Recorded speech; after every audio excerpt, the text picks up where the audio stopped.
Hey everyone, I'm Spencer. I'm one of the co-founders of Spearbit. Really pleased to welcome everyone to the SEAL Security Education Assessment Lab seminar from Rajeev today. This is one of Spearbit's many seminars. If the community has any feedback on seminars they'd like to hear in the future, please hit us up in our Discord. And this seminar particularly is really important because the core of Spearbit's mission is to create a scalable security community for the crypto ecosystem. And I think it's important to note that all the great things in history, all the great technological accomplishments in history have been built by communities of people that support each other and learn from each other and mentor each other. And that's the core of what we're trying to do here at Spearbit. That's the core of what Rajeev's work has been at Secureum. And it's something that we're making large investments into to really build Spearbit into being a community where folks can come in as a junior security researcher, right? And then, within a reasonable time frame, upskill and become, move up the ranks, go to associate security researcher, and then finally lead security researcher. And then the process begins anew, right? Where the LSRs help upskill the next generation of junior security researchers. And that's, in our opinion, how we get the security infrastructure of the crypto ecosystem to be able to support 1 billion end users. We have to have a sustainable community of security researchers in order to support that larger end user base. So the purpose of today's meeting, today's seminar, Rajeev is going to talk about what we've done with SEAL and Secureum and Spearbit's partnership there. And then we're just going to have an open question and answer session where, this is an iteration, right? We're always open to feedback here to deliver on, again, that mission of upskilling folks. So with that being said, I'll turn it over. Coach, you got some distortion. Thanks for muting. So with that being said, Rajeev, I'll turn it over to you. Looking forward to the seminar, and then we'll get into the Q&A. Great. Thanks, Spencer. That was great level setting. So thanks to Spearbit for having me. Like Spencer said, I'm here in the capacity of the founder of Secureum, but more so as a LSR at Spearbit. And maybe to add a bit of context, right, as to where I'm coming from. So who am I? So I've been a security researcher for about 23 years now. Started looking at static analysis in the AppSec space a long time ago. Well, really, not even Web 2, I would say Web 1. And then really took a deep dive into process security, looked at adding security instructions into the processor itself. And that was fun. So that gave an overview of the OS, compilers, and the whole ecosystem in that deep dive. And then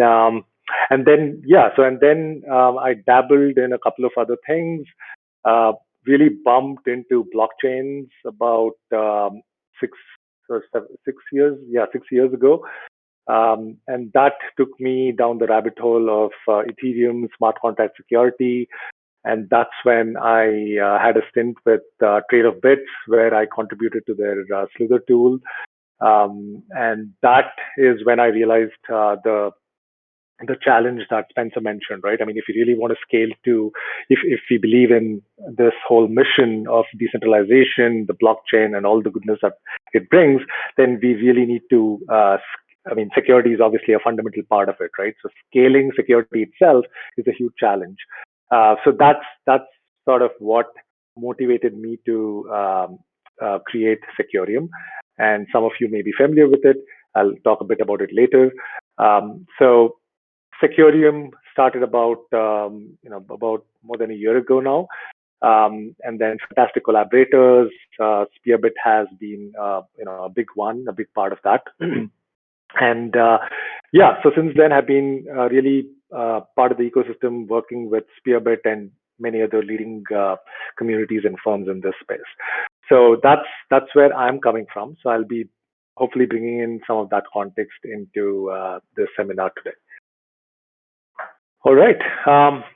So let's jump in, right? So let's sort of jump in, but then step back to look at what's the challenge that we are facing from a technical perspective, right? And why is it that we need to sort of motivate the whole education community scaling aspect?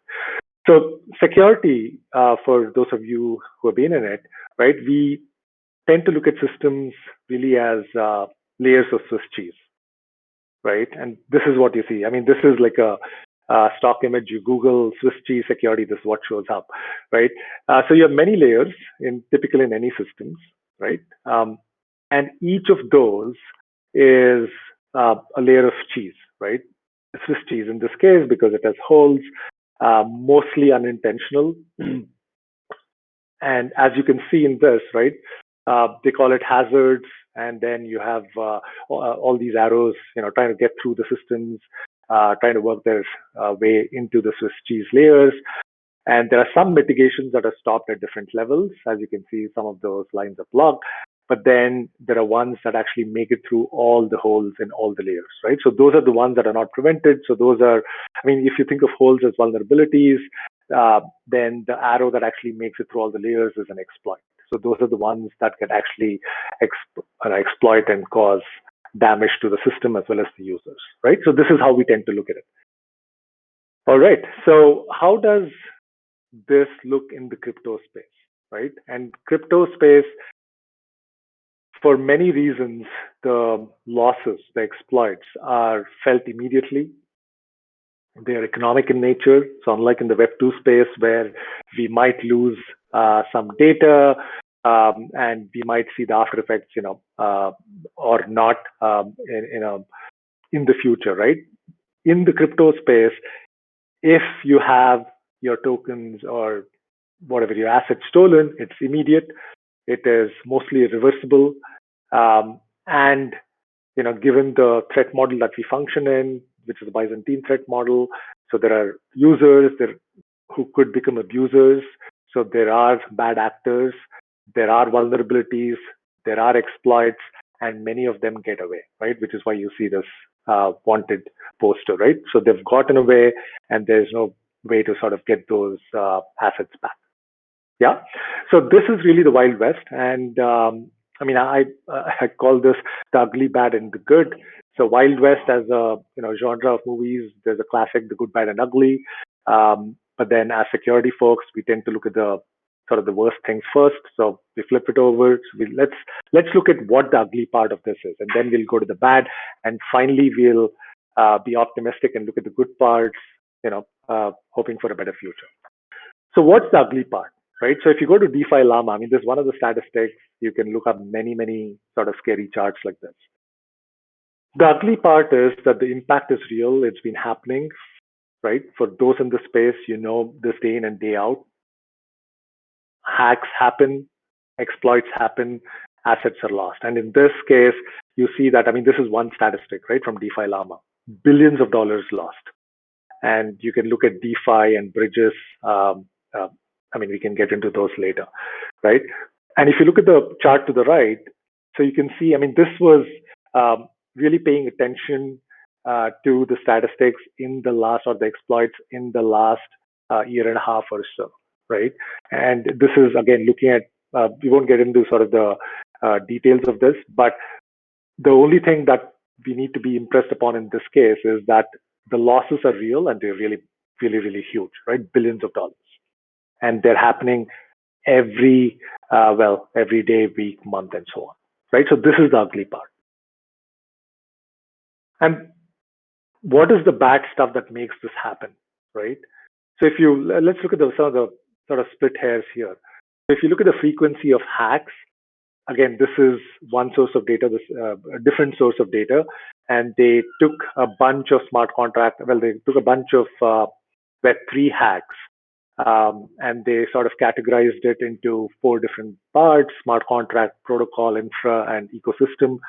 So those are the colors that you see on the screen, and you see this timeline, right? So hacks are happening every month, and the categories sort of impress upon you that there are hacks, the green, orange, and the blue ones, which are specific to Web3, smart contracts, protocols, and ecosystem related ones.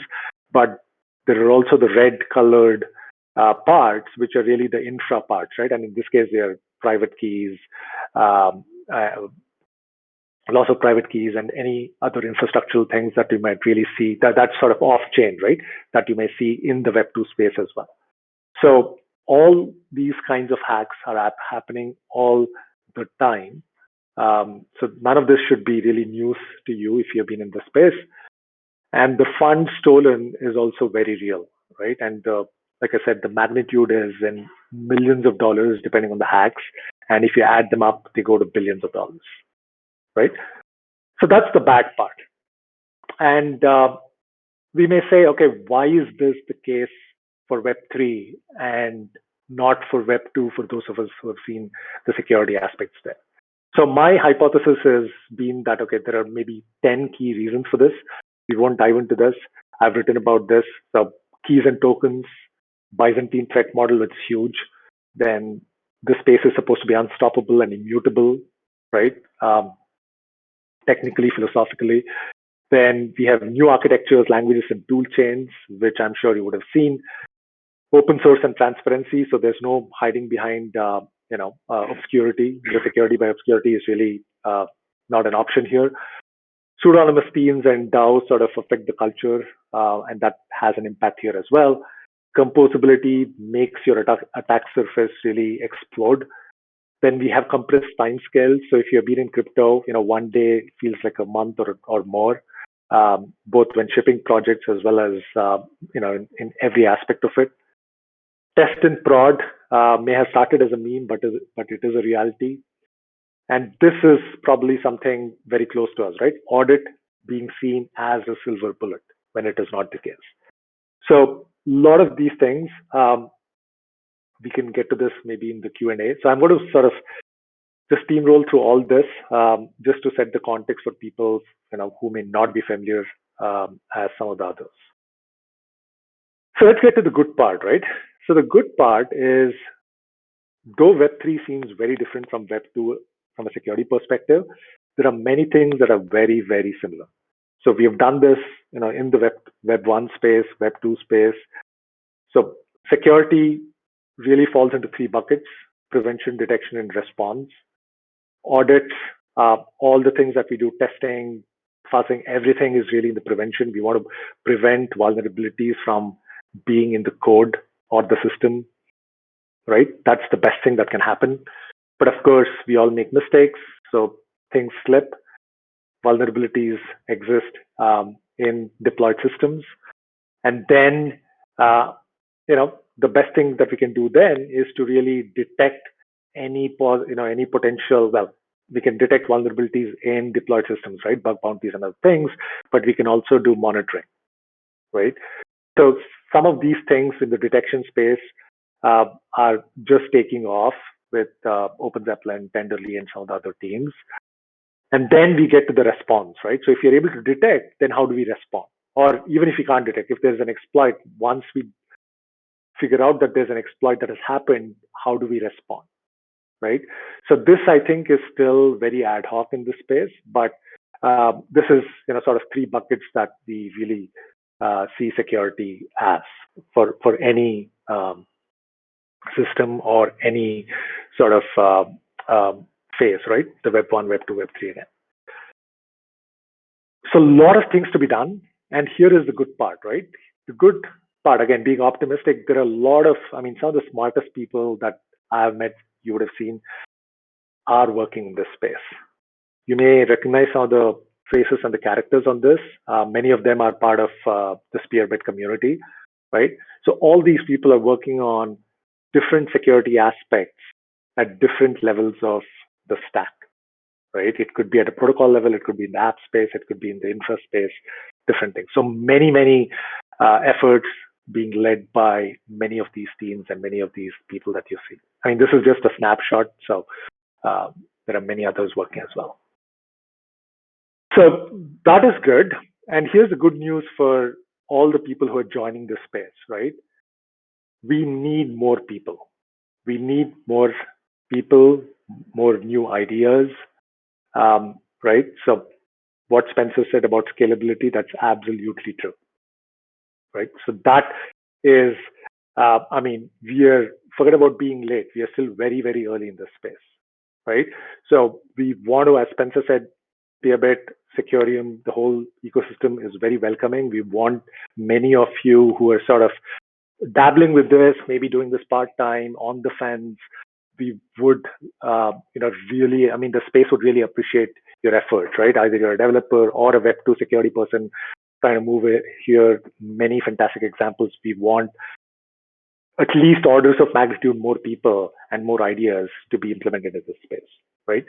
And by the way, this is again a stock image. I don't think I've seen people dress up like this. So ties and formals are obviously optional. Just kidding. So that's the good news, right? So all of you are here. It's fantastic. We need all of you to be working in the space. So that was really the motivation behind starting Secureum more than a year ago, to focus on education and evaluation, specifically in the Ethereum space, right? It started with Bootcamp Epoch Zero. Some of you may have been part of it, which was in Q4 of 2021. Fantastic partners and protocols back then. And then since then, we sort of started calling it Epoch Infinity, because it's always ongoing. And this is from Jan 2022 onwards. So it's been running for more than a year. It's really a constant series of races and cares. And again, working with, I mean, Secureum is really working with all the collaborators in this space. And Spearbit has been a fantastic collaborator with Secureum on many, many initiatives, like Spencer said, right? So, but today it's not about, we're not going to talk about Secureum. We're here to talk about Spearbit. So if, well, many of you may have already been part of Spearbit, but for those of you who are new, Spearbit is a forum that connects independent security experts to Web3 projects.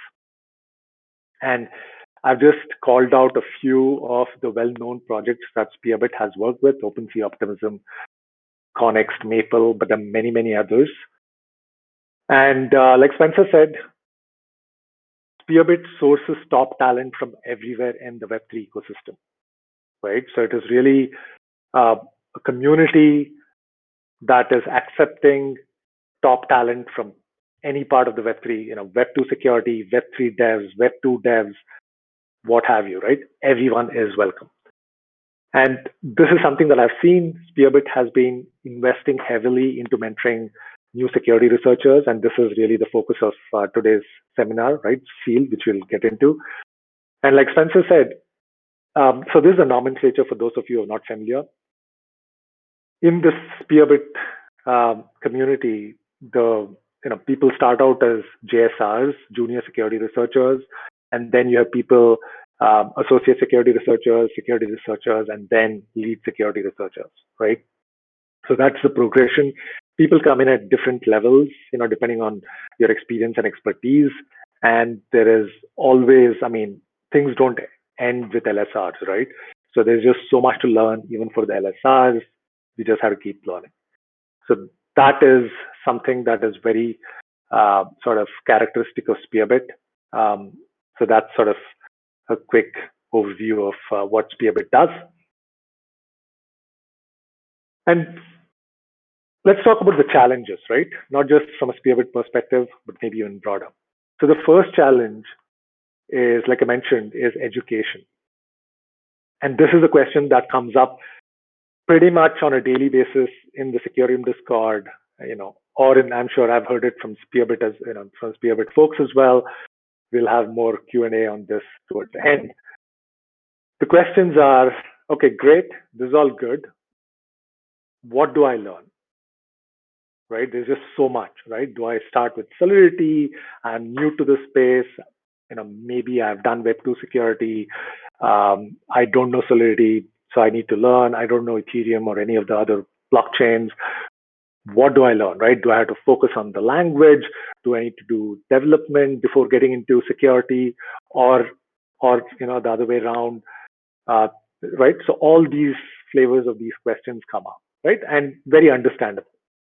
And the other set of questions come up, which is really related to the content or the forum. And that is, okay, where do I start, right? Where do I learn from? And this is something, right? I mean, in this space, things are changing, but from a content education perspective, there hasn't been a very sort of structured forum or a structured way for somebody to start to learn and sort of look at content. I mean, not just sort of go and read blogs from 10 different places, look at audit reports, right? I mean, there's just so much happening, or look at particular protocols or things like that, right? So what do I learn? Where do I learn, or who do I learn from, right? And what's the right order? Do I need to do development? Do I need to do CTS? Do I need to participate? Do I need to go join as a JSR? Do I need to do Code Arena? Or CTS, right? All these things come up, and this I just thought. I mean, so this is a movie title of a movie, and I thought that title was very apt for this, right? Ideally, we need to learn about everything from everywhere all at once, right? So that is where we need to be, right? I mean, I haven't watched this; it's on my watch list, but I thought this was very, very apt. I mean, this is a challenge that we face in this space. Um, so, how do we deal with it, right?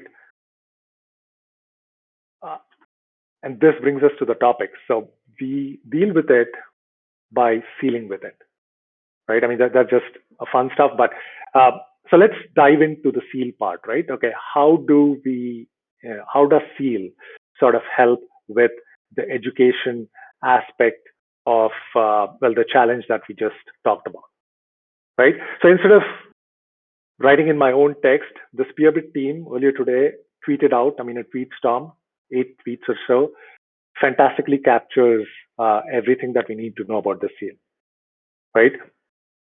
So I'll just read this out and then maybe we'll dig into uh, some parts of this. So if you're a security researcher, right, looking into this security landscape, you're in the right place, right, with Spearbit and definitely with Seal. Now, what's Seal? It's a Spearbit initiative to upskill JSRs. The key phrase here is through guided audits, yeah, led by experienced, LSRs, leads, or I mean, I would say even SRs and anyone, right, who is part of that guided audit. So the key is that it is a guided audit. I mean, that is sort of, if you don't know what that is, we'll get into that in a bit. So that's what Seal is. And what does it give? It gives JSRs, ASRs, I mean, I would say everyone, right, including LSRs, the opportunity to participate in this comprehensive audit that's guided by people who have done it before, right? And this should be obvious, so it helps all of us grow our expertise and advance our careers in this space. And the way that happens is because you get to work with more experienced auditors and researchers, right? And because Peerbit sort of brings in talent from different parts of the ecosystem, some of them may be experts in the Web2 infra space, some of them may be experts in zero knowledge proofs, somebody may be experts in, sort of the really deep parts of Solidity, assembly, and so on. Others may be experts in bridges, right? So many different aspects. So it brings all these people together into the one guided audit, depending obviously on the protocol, right, that's being audited. So as part of this process, we get to learn about the latest things in this space, be it the blockchain, I mean, in this case, Ethereum, vulnerabilities from all the experts that are part of that audit. So that's what a seal is, right, in a nutshell.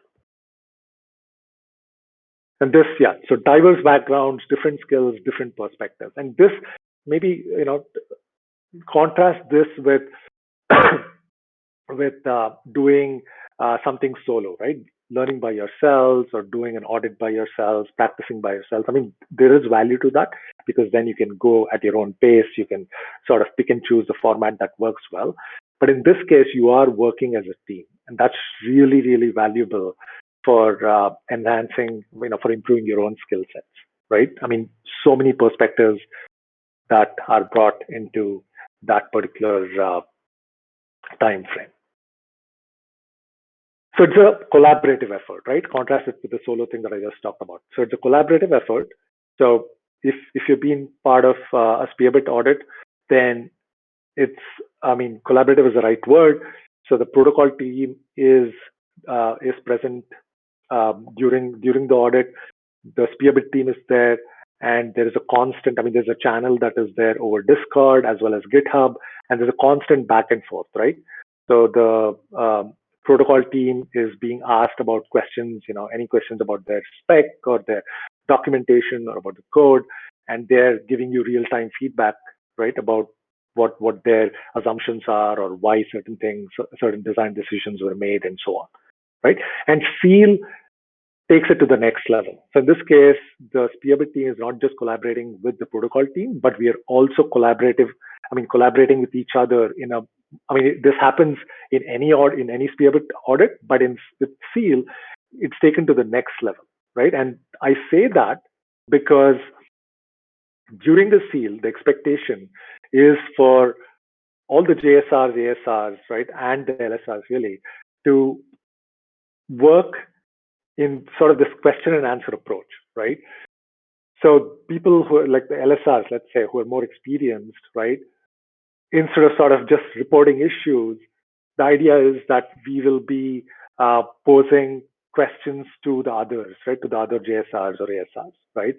Things like, well, hey, did you notice that, hey, it has to work with any arbitrary token, as an example, right? So this protocol works with any arbitrary token. So have you considered what happens with fee on transfer tokens, as an example, right? So just these sort of questions that may trigger thought processes amongst the JSRs and then the JSRs go and do some research and come back saying, oh, you know what? Yes, I think that's relevant. So here is an issue in this code base related to those tokens, right? So that I think that doesn't happen in every audit, right? So this is an interesting sort of thing that we focus on during Seals. And the other one, we also we have done other things like posing sort of challenges, saying, hey, you know what? Well, maybe you didn't see it, but in this particular contract between lines 100 and 150, there is a bug, right? Can you see what that is, right? So this is something that the LSRs may pose in the Discord channel. I mean, this is obviously done in a private Discord channel, right, where the protocol team may not necessarily be there. So that sort of question and answer session, challenging and giving hints. So that is what makes the Seal audit sort of different from the regular Spearbit audits, right? And there are folks here on this call, so we've I'll get into this later, but we have done, I think, 2 Seals in Q3 and Q4 of last year. So the first one, I did this with Hiccup, who is one of the other LSRs who's also on this call. So that was fun. So we had 7 JSRs in that Seal audit, and we did a lot of these things. And in the second Seal, I think it was me and Patrick, who I think I also saw on this call. So we again did some of this. So that is what makes these Seal audits very interesting, right? So there is a lot of Q&A. There's a lot of, hey, you saw that, challenge, hints, a lot of guidance and feedback throughout the audit process and even after that. So that should give you a good idea of what a Seal engagement is, and what the sort of the value proposition is for all the Spearbit researchers on that audit. But the Seal engagement is also beneficial for the protocol team, the project, right? And the reason is because they could be part of this as well. So, some of their team members could be part of this discussion as well. And I mean, if you think about security, ideally security, the shift left aspect of security happens best when it is done by the project itself, right? By the devs, do the spec, do the design, then do the implementation, testing, and then get the third, external auditors, right? So if the project team is part of the Seal audit, then it's a sort of a win-win. I mean, it's a win for them as well because they get to see the sort of the auditor mindset, the security mindset, right? Or the hacker mindset. Okay, how do we think about security? So maybe that, that helps them, or somebody on their team who's trying to specialize in security, it helps them become a better security person and do a much better job, after this audit for the V2, V3, or any of their other versions that that come up later, right? So so it's a big plus for the project as well. And I mean, of course, by working on a seal audit, the protocol is also contributing sort of the public good, the education aspect to this community, which is a critical gap, like we discussed earlier. So that is good. And then the other part is that typically in a seal audit, there are many more JSRs and ASRs than are present in a typical Spearbit audit, right? So there are many more eyes looking at the protocol code. So a larger group of researchers, and sometimes the just the discussion between the various researchers on the audit, that actually brings out new issues that may not have popped up if we were doing this sort of solo and individually by ourselves, right? So that's sort of the big plus for the protocols as well. All right, so that was sort of the educational aspect of SEAL. Now let's jump to the assessment part, right? So SEAL is the education and assessment lab, right? So the assessment, it's all about evaluation. And in this case, we are talking about the evaluation of the researchers who have been part of that SEAL audit. Now, let's start with a big caveat, right? So this is sort of a quote. So not everything that can be counted counts, right? And not just because something can be counted, I mean, that's what it means, right? That doesn't mean that it actually counts towards evaluation. And not everything that counts, that everything that matters can really be counted, right? So this sort of sets the context for the challenge of the evaluation, right? So how do we determine that, hey, somebody is good enough as a JSR to be promoted to the next level, ASR to be promoted to the next level, and so on? It's very hard, very tricky. But obviously, we can't throw up our hands and say, hey, nothing can be done and give up. So what we did with the first two SEAL audits was it was a subjective evaluation. So we essentially said, hey, you know what? Let's maybe look at 4 aspects. So this is a table, and this is something you'll find on Spearbit's GitHub repo. So this is one of the promotion proposal for the promotion process, which I believe is public. So this is a rubric that we came up with. We said, okay, how do we sort of evaluate the different researchers who are part of the SEAL? Obviously we can see how well did they contribute to the findings, right? Did they initiate to the discussions? Did they contribute to it? So that's good. And what sort of effort did they demonstrate, right? Did they run any tools? Did they run the tests? Did they propose any invariants or properties that can be checked? I mean, these are sort of placeholders, right? There are many other things into this. And the other big part of it is also this collaborative educational stuff. So did they share any insights, right? Either, well, I mean, it need not be a new thing, right? Maybe they shared an insight that others knew, but still it's a process of learning that they're demonstrating, right? Maybe it's about the protocol logic. Maybe it's about some, like I said, smart contract security pitfalls, best practices, whatever, right? And finally, the report contribution. How well, I mean, so this is the other big part of audits, right? So it's all not just all technical stuff. There is the soft skills are critical as well. And in this case, it's about how you communicate, which is which I mentioned just now. It's also about your writing skills, because a big part of the audit is also writing up of your issue, communicating the issue, and sort of justifying why it is an issue, right? What the severity is, right? What is the impact? All those things are critical, right? So that really comes out or shows out in the report contribution. And in this case, the command over the language also matters, right? And in this case, it's mostly English, right? So these were sort of the 4 columns and we said, okay, we can bucket them into a low, medium, and high. We can give them some points, and then we can sum it up, right? I think this was a good start. It sort of roughly helps us figure out, which part of the spectrum people are in. But again, this is very subjective, right? So if I feel a certain way, maybe the other person evaluating may feel a different way, which is totally fine, right? So we do this individually, and then we sort of come to a consensus on what the scoring is. So that's what we did. But then, like Spencer said, I mean, it's an iterative effort, right? That's why we call it a lab. It's an education assessment lab. We're constantly trying to figure out what works, what doesn't, and all this is being done in the open, right? So we are trying out different iterations.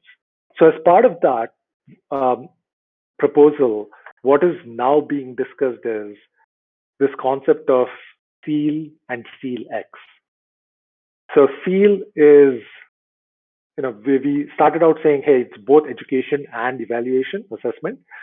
But now we're considering, one of the discussions that is happening is, okay, this subjective evaluation, can we get away from it as much as we can and try to be more objective? So that is what we are calling, what is being proposed as Seal X. And Seal X, as you see below, at the bottom of the slide, it's a competitive individual audit where people who are participating in it, they try to find, I mean, it's like your audit contest, right? So you go in isolation there is an audit happening, or there's a particular code base, and you try to find as many issues as you can in that code base, right? Independently, without any discussion, without any collaboration with others or any Q&A, any of that sort. And in this case, once let's say there were 5 JSRs or ASRs and they all participated in this, they submitted their issues to the others, right? I mean, to the SRs, to the judges effectively, who then review it. And in this case, it's very objective, right? So there are a certain set of issues, right, which we know exist or which we have found. And then we see how many of those issues did you find, right? And maybe you found a high, maybe you found 2 mediums.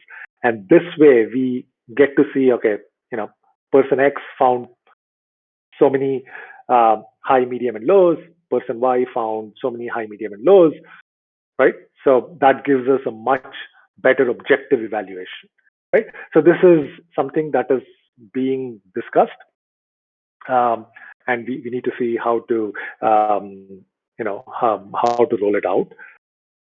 But yeah, so that is really the evaluation part. And the goal is that we will iterate and we'll figure out a way that works for the Spearbit community.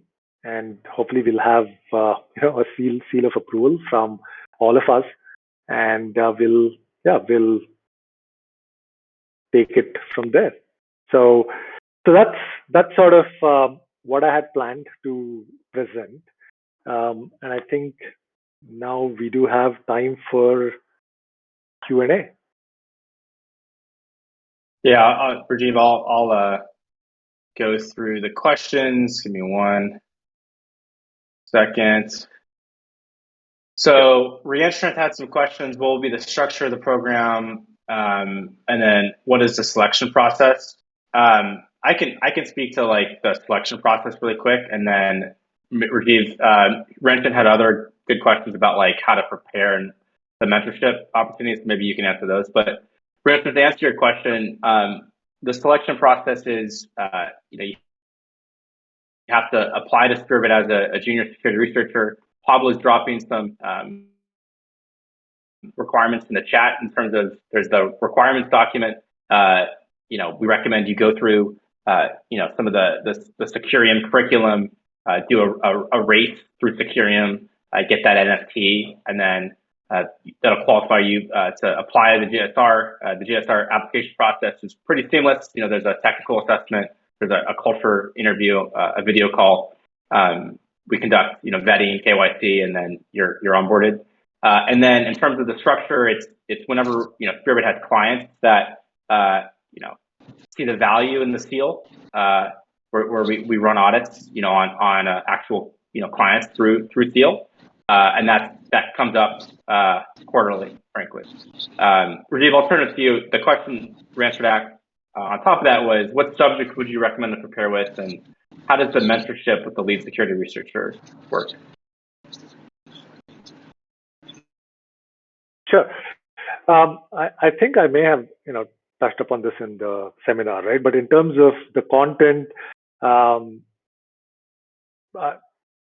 obviously knowing about the blockchain, right? In this case, let's say Ethereum, knowing how the protocol works, and most of the projects are written in Solidity, right? So that is a must. And then there are various known pitfalls and best practices when it comes to security, and there are many resources on Secureum and even Spearbit. So that is there as well. Yeah, I mean, really everything, right? I mean, let me sort of qualify that. It's do not hold back, right?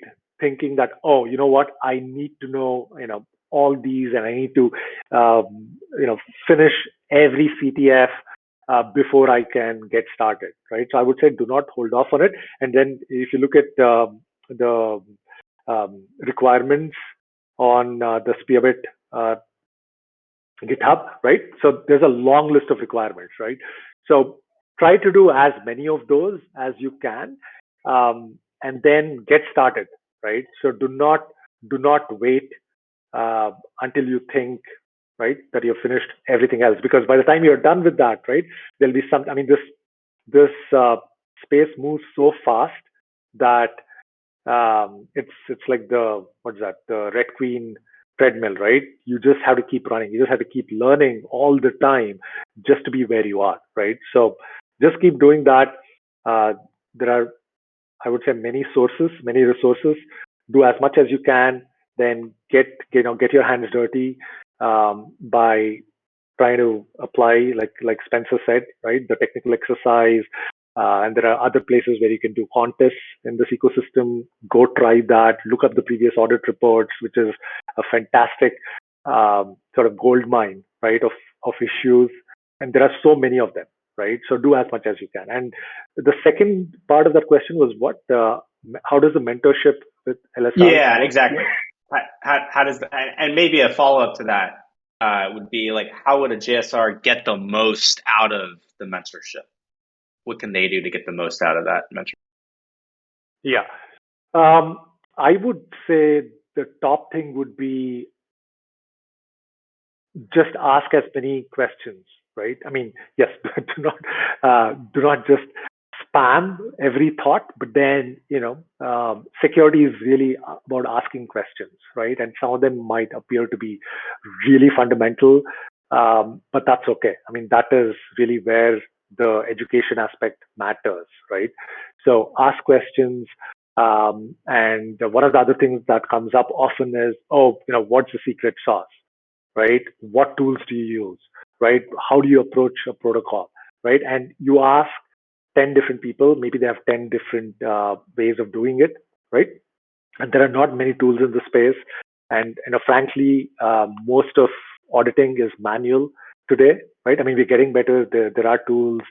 There is obviously Visual Studio. A lot of the plugins, people use that as to aid with manual analysis. There is Slither. I mean, there is formal verification if you want to start looking at Certora, Prover. I mean, that's good. Then there are fuzzers, right? And there's obviously Foundry and other frameworks within it, right? So look at all that, try to learn as much, and then ask questions, see what works for you. Cool. That's a really good point, Rajeev. Let's see. There was another question in the Spearbit 2 chat by Mohammed with respect to compensation, wage, reward. How does that work in the SEAL initiative? I can answer that really quick, and then I have a follow-up question for you, Rajeev, on the previous question. So Mohammed, previously, my understanding of SEAL, correct me if I'm wrong, Pablo Moyes, was it was 1K or 1,000 USDC per audit week. Now in the future, Spearbit's thinking through how we can have more dynamic pricing and move to more like a marketplace model. So if you guys are interested in providing feedback on how we could do that in terms of our collaborative audits, collaborative team audits, definitely down to chat offline about how you think we can do that, Beth. But yeah, previously the seals have been 1,000 USDC per audit week. Okay, Rajeev, I have a follow-up question. The previous question about upskilling. What are the new trends and maybe new programming languages and areas of knowledge that need to be thought through by some of the folks here? Like I know, as an example, ZK, zero knowledge, is becoming a definitive area that needs security expertise. Obviously, there's new languages like Rust as well, beyond Solidity, Huff as another one. Like, what are some of the new skills that, after you have the baseline as a JSR, that you think people should look at? Yeah, I mean, there are certainly different layers, I would think, right? In terms of where you can build your skill sets, right? You can look at maybe different blockchains, right? And that brings in different ecosystems that you want to look at. And maybe within, well, across ecosystems and within ecosystems, there are bridges, right? So that has been the source of, I guess, the biggest exploits, right? And there have been, I think, multiple Spearbit audits on different bridges. So that is one. And then the usual categories, right? So you have DeFi, you have the NFT space, and within each of those, there are just so many subcategories, right? And some of them may be technical skills, some of them may be, they're just the domain, right, of finance, right? And this is something that comes up often is, great. I mean, I know security, I know Solidity, but and most of sort of the critical high severity bugs are typically in the protocol logic. So you would need to understand really every line of code, right? And in that process, there are many DeFi aspects, the finance aspects that people are not familiar with. I mean, I wasn't familiar with it at all, and I'm constantly. I mean, with every protocol, you learn so many new things, right? And the complexity is just increasing, right, in the last 2 years or so. So then there are NFTs, and then so many innovations happening in that space, right? So those, I guess, would be the top ones that typically come up.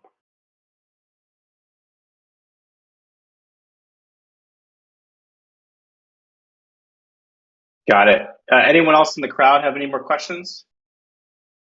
Feel free to come off mute, ask Rajeev or myself any questions.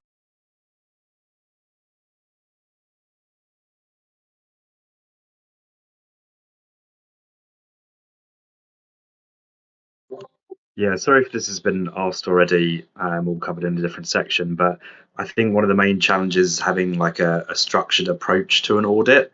And I know there's a bunch of different sort of audit checklists, and like there's the composable smart contract security standard. So that was kind of like, well, one of my main challenges is once you're presented with a code base, how do you go step by step through it essentially to audit it? So yeah, that was just kind of one of the challenges, I suppose, I have at the moment. Yeah. So yeah, I mean, this is a great question, right? So this often comes up, and so I've asked this to multiple people in the space, and each of them has a different answer. I mean, you have many LSRs on this call, so each of them, has their own preferred approach, right, in terms of how they approach it. And here are some of the common approaches. People that I've talked to, some of them like to start sort of from the periphery of the protocol and sort of work themselves to sort of the core part. And then there are people who like to start sort of in the opposite direction, go straight to the part of the protocol that actually deals with assets, right? So let me step back, right? So in security, there's another sort of a typical framework that we work with, which is assets, actors, and actions, right? So you have assets that are being worked on by the protocol, which obviously are attractive to the attackers as well. And then you have actors, different users, privileged, unprivileged, and maybe in between, who work with the protocol in different capacities at different times. And then you have various actions that actors do on to work with the assets, right? So there are people, I mean, who like to look at, okay, what are the assets, right? Which is part of the code base that deals with the assets. And by deal, I mean, where does assets, when do assets or where do assets get into the protocol? And more importantly, where do they go out, right? Because where they go out is really what you want to focus on, because then you can say, okay, this is where the assets go out, ETH or tokens or whatever. Who are the actors who can do that, right? Can they be trusted? What if they're malicious, right? Can someone else sort of do that? So that is another approach. And then the other common theme is for people to say that, every line, you need to really understand every line of the protocol logic, right? Not just a checklist of pitfalls. So they really look at, read every line, make comments, notes to themselves, and discuss with the protocol team if something, if there's something that doesn't make sense, and so on. So there is, unfortunately, I don't believe there is a silver bullet or a secret sauce here. And I mean, each one of us has to really come up with our own sauce that becomes our secret, right? I mean, that makes us better at auditing. It could be running some tool initially, trying to look at some printers, trying to understand what this protocol is. And I know one person who makes these amazing illustrations of the various contracts, various connectors and so on. But then I know people who say, you know what, I want to build that mental model in my head. I don't want to print, I don't want to do it on paper. And there are auditors who actually like to look at everything on paper. So they take printouts and do, so it's really all over the place. I guess the real answer is you have to figure out what works for you. Sure, thanks. No, that was really helpful. And I think obviously having that security or attacker's mindset is kind of, my approach as well, like working in Web 2 security for many years. But yeah, thanks. That was really helpful. I've got a question. How multiple typically collaborate when a lot of the auditing is sitting down and reading the code? What is the collaboration look like?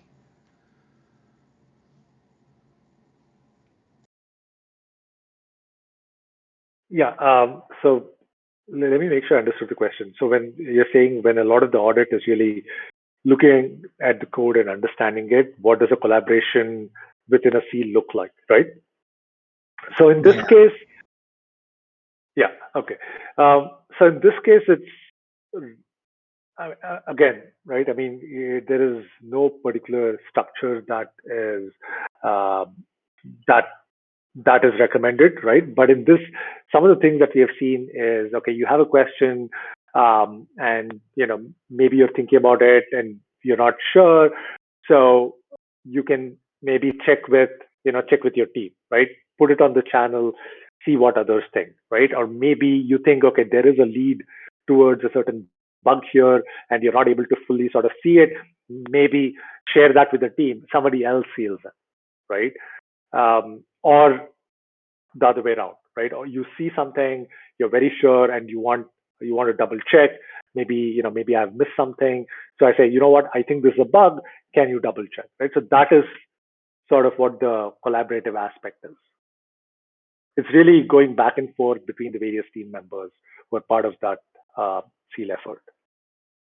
So you'd say during an engagement, if there's 2 auditors, 3 auditors, they're collecting questions and answering them by reading the code and bringing them to the group to expand on the research. Yes, That's awesome. Okay. Thank you so much. Sure, thank you. So yeah, as Moise said, I've been with Spearbit since last July, and I've been lucky to be part of actually two seal engagements. So the first one was last summer around the SAF protocol with Rajeev and ICAP. And honestly, to me, it was the perfect first experience. What I liked about it is that even though the end goal was to find the most issue on the protocol, we actually had a lot of discussions. Rajeev and ICAP, they were giving us hints on what we should focus on. Basically, they were kind of teaching us how we should think when facing this type of protocol. What they were directly looking for, or they were approaching the protocol. I mean, all those stuff that are actually hard to learn from a report, basically, or even from bug bounty platform. Also, what I like is that I mean, sometimes Rajiv was bringing us in the wrong path. Like I saw myself losing a few hours looking for something that did not exist, but that could have been very relevant with similar protocols. Like now, right now, I'm looking for them directly. I mean, it's kind of a way of learning as well. And the second audit I did was with Rajiv and Patrick with the Paladin protocol. It was very good as well. I mean, all the good things I just said about the first one. I think it was even better than the first one because on the second one, they give us like more time on our own to basically look for issues.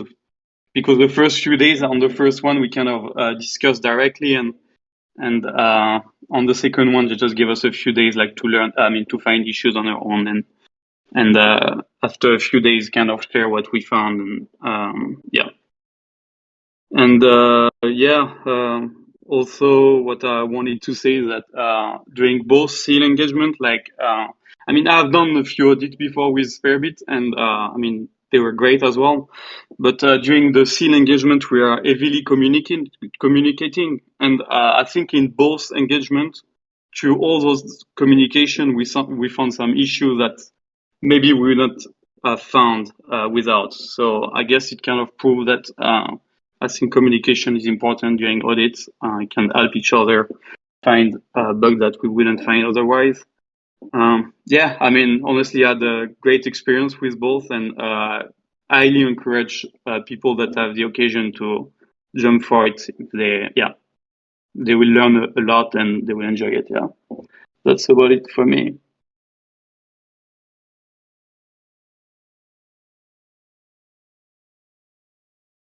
Thanks, Maxime. So yeah, I mean, so seal engagements we've done too. There's learning, and like Spencer said, I mean, we're also trying to iterate on trying to make it better, right? So some of the challenges in the first two were not less on the sort of the education part, but on the evaluation part, right? So there are a bunch of JSRs, and I think we had 6 or 7 in each of them.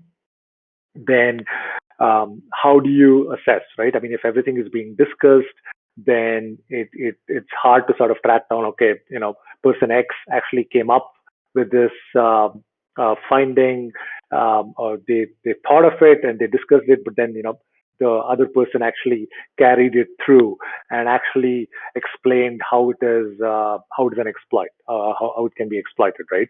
So those are some of the challenges in the evaluation part. And that's why we were trying to experiment with, and this is all happening online, right? So in different time zones. So we did not want to sort of give hints and other things immediately. So we said, okay, maybe let's wait for a day or two during the seal so that all of us get to actually catch up and read up about, look at the entire code base first, and then we are all at the same sort of start line, right? And then we can start discussing issues and proposing issues, ideas, and going back and forth, right? So that's part of what Maxime mentioned. So that's why we are. I think Spearbit is considering and discussing actively the SealX process as well, but that's again a work in progress.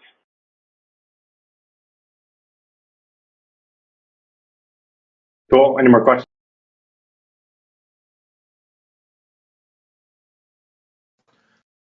Is there And even sorry, go ahead. sorry, yeah.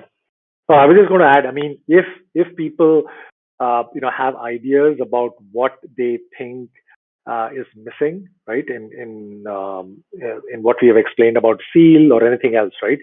So please do share with the Spearbit team in terms of, hey, you know what, this would be really good if it can be, if you can make it happen in terms of, okay, education, right? Or there is some resource that is missing, or there's some topic that will be great if somebody can explain, either in written form or seminars or whatever. So I think Peerbit has had some fantastic speakers in this space.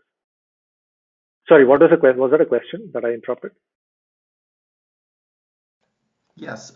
Is there a common time zone that people would be working on?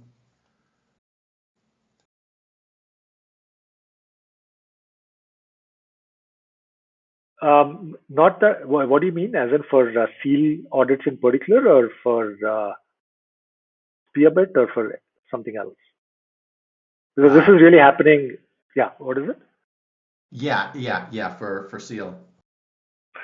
No, I mean, this is all happening async on Discord, right? And there are people all around the world. And these audits typically happen for a week or two, or sometimes more. So, people from all time zones are welcome. And you just participate, whatever your working hours are, you start contributing then. I mean, that adds a bit to the challenge as well, right? Because you may ask some questions, and maybe there are some overlapping time zones, right? So that can be worked out. So yeah. Sorry, can I jump in real quick regarding this? So we do have intermediate meetings where we look through the issues that we found, and we try to bridge any knowledge gaps that we might have.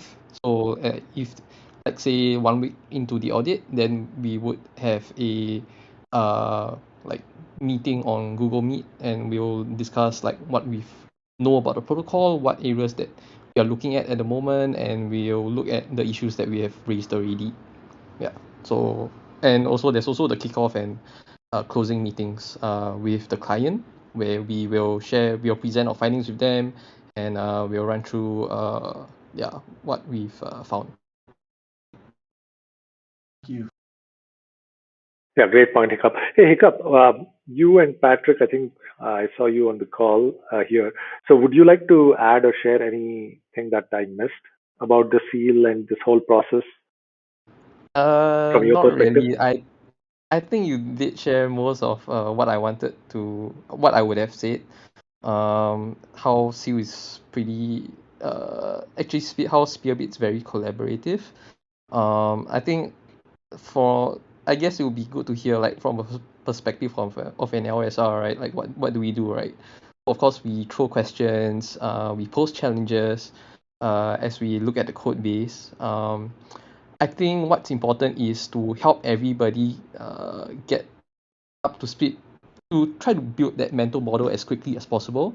So once we have a good understanding of the protocol, that's when you can start digging really deep, and you can start finding like the business logic bugs. And I think those really can't really be detected by, say, maybe even like automated tooling at the moment. So that is kind of I would say important. And it will be good if we, once you get up to speed as fast as possible, then you have more time to find business logic bugs, right?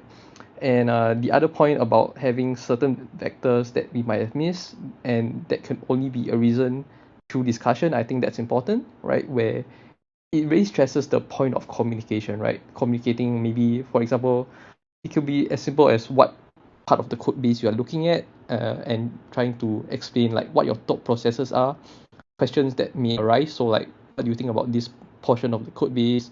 What possible attack vectors could arise from this part, right? And also like double checking work that you have done. So like the proof of concepts, does it make sense?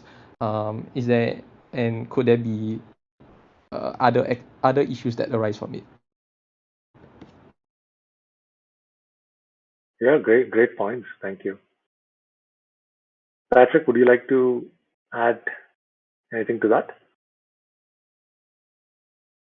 You said everything, but maybe I should just like get a bit more concretely, because so far I think people who've never participated in audit maybe don't really know how it looks like in practice. Maybe we can just quickly go over that. So we have a kickoff meeting with the customer team. They will introduce all of the things that are related to the product, to the project that we're going to review. They will explain it. They will give us a presentation about how everything works. We'll get access to the code, to the GitHub repository from a certain commit hash. That from that point on, basically, that's the hash which we should review. For every single file that we need to review, we will get basically a pull request in GitHub. Pull requests because we can comment directly on the pull requests and leave a comment for each line basically. So every line we find something, we can simply leave a comment directly. For a seal, it's important that we are careful to not leave comments that aren't correct. So usually at the beginning, we only want to leave comments about low-hanging fruits, like if we see dead code that isn't even used, or if we see grammatical errors or something like that. So things that are obviously wrong, then we can just quickly comment them immediately on the pull request. But other things we are not quite sure about or that are more complicated, we usually in the seals, we usually first have an internal discussion within the Discord. So someone just asks a question like, this looks weird, couldn't it be that this is possible? And then all of the participants can basically show their knowledge and show what they think about the issue. And then we as mentors, we step in and basically give some leadership there and maybe say, yeah, this looks good. The person who realized this can post it on the pull request as a comment. And we also have during the audit, without the customer, usually we have meetings with all the participants where we just discuss things that were found and we can discuss questions that come up. Besides that, every participant basically do their audit however they see fit, like doing a manual review. You can also write tests, you can do fuzzing, you can do formal verification. The only thing that you need to pay attention to is that you're not quiet, that you're not working without anyone noticing. You have to show something that you're doing something, you know. Otherwise, we can only evaluate what we can see. So make sure that you're participating in discussions and that you're providing some value for the team. And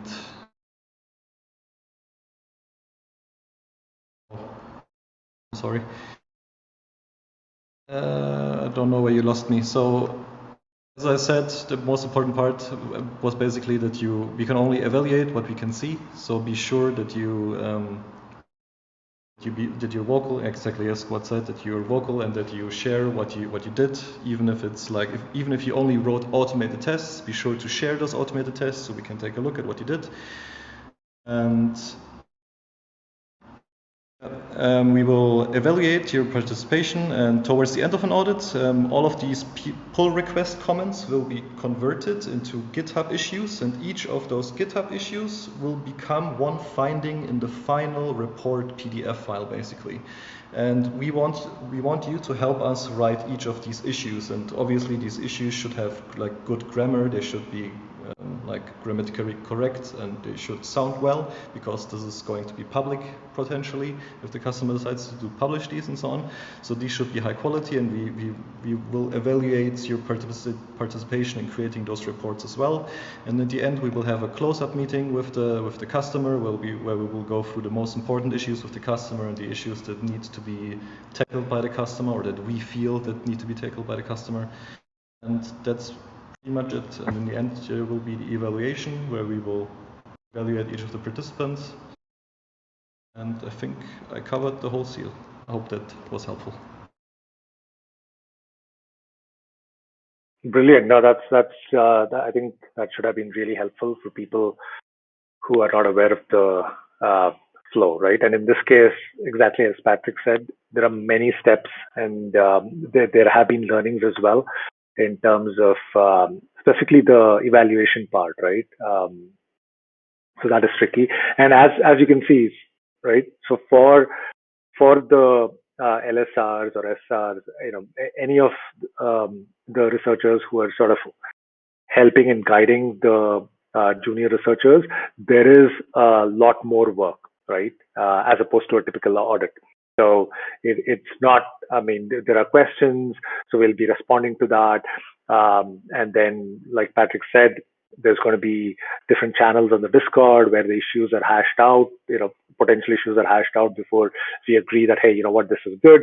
And then maybe the write-up is not up to par for a report, so that has to be looked at again. So there's quite a bit of extra work. So which is what I guess the senior researchers, right, in this case, this is really to build a community and to increase the number of people in the space. So this is part of the give back, right? And from an operational perspective, maybe Spencer and Pablo and others on the Spearbit team, the Spearbit team can speak to this. So there are aspects there as well in terms of the number of JSRs, what's the onboarding process, how many JSRs can be reasonably and practically fit within a seal audit. If there are too many, then maybe each of them does not really get what they want. So there's that aspect. And of course, from a protocol perspective, none of this should really affect the quality of an audit, right, to the protocol. So that is something that I guess, as part of the Spearbit team and community need to be very cognizant of as well. So there are those challenges. Spencer, would you I know that you have answered a lot of those on the chat, I can see. Yeah, I think at the end of the day, Rajeev, to your point, it's about balancing incentives, right? Where on the one hand, we want to ensure opportunity for as many people as possible, but if the teams are too large, then the individual JSRs maybe don't get as much out of the particular seal engagements. So there's a balance there. And then frankly, there's also a balance from the client side, right? Where, it's a two-sided marketplace where you have clients and you have security researchers, and the clients, have certain overhead, and even just having a lot of people have access to their code, prior to public launch. So that's a consideration on that axis as well. But bottom line, it's the iteration, and we're thinking through how to scale this thing up. Rajeev, I think we can probably close out. I think maybe we can do another seminar, given the amount of demand, a lot of demand for people to attend and ask questions today. So happy to schedule another seminar, but Rajeev, I want to respect your time. I know we're 13 minutes over, and I think we can just move all questions to the chat. So Rajeev, I don't know if you have any closing thoughts. I think we can wrap up for today and then move it all async to that question. No, thank you for having me. I mean, this was great. We'll hopefully as a community, we'll figure it out. So I think we are already on the right track. So yeah, I would thank you all for joining the session. Maybe you have more questions after this. So please feel free to share them on the Spearbit channels, Discord channels, and hopefully we'll get to answering a lot of that. Thank you. Thanks, everyone. Appreciate it. Thank you very much, Rajeev.